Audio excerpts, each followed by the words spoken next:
அடுத்தது கும்பராசி நேயர்களுக்கு எப்படி இருக்கும்?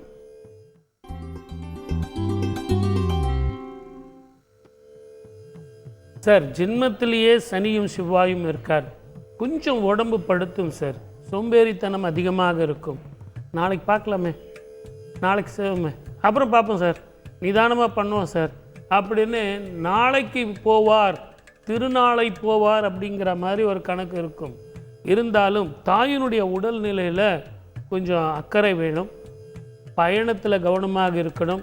நான் 2 பேர் போகிறேன், 3 பேர் போகிறேன், வண்டியில் இரவு பயணத்தை நான் தான் சார் ஓட்டிக்கிட்டு போகிறேன், 11 மணிக்கு மேலே நான் கிளம்புறேன் சார், அதெல்லாம் வேண்டாம். அதே மாதிரி மேலதிகாரிகள்கிட்ட முடிஞ்ச வரைக்கும் விட்டு கொடுத்து போங்க.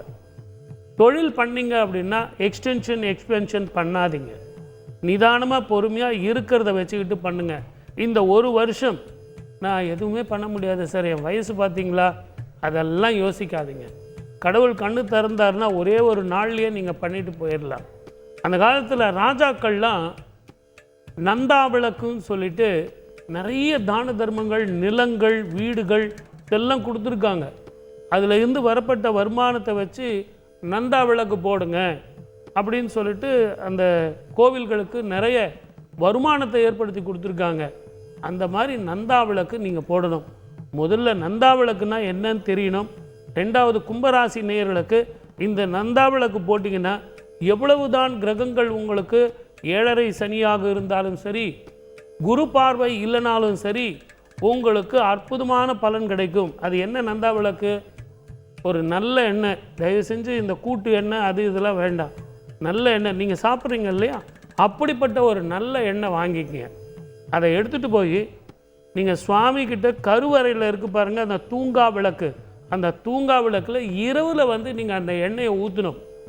இரவு முழுவதும் அந்த சுகமான சுபமான நல்லெண்ணெயில் மூல கருவறையில் சுவாமி இருக்கணும். அந்த இரவு முழுவதும் அந்த நல்லெண்ணெய் வாசம் நீங்கள் கொடுத்தது என்பது உங்கள் பூர்வ ஜென்ம கர்மம் போகும். அதுதான் உண்மையான ரகசியம். இரவில் எடுத்துகிட்டு போய் நீங்கள் அர்ச்சகர்கிட்ட கொடுத்து அந்த தூங்கா விளக்கில் அந்த தீபத்தில் சேர்க்க சொல்லுங்கள். அந்த எண்ணெய் வந்து நல்ல சுத்தமான எண்ணெயாக வாங்கி கொடுங்க. வேறு என்னங்க, எது எப்படி இருந்தாலும் வாழ்க்கை என்பது சின்ன சின்ன தானங்கள் தர்மங்களில் ஜெயிக்கலாங்கிறத வாழ்க்கை. கவலைப்படாதீங்க, ஜெயிக்கலாம். வாழ்க வளமுடன். All the best. செய்திகளை உடனுக்குடன் தெரிந்து கொள்ள உடனே சப்ஸ்கிரைப் பண்ணுங்க.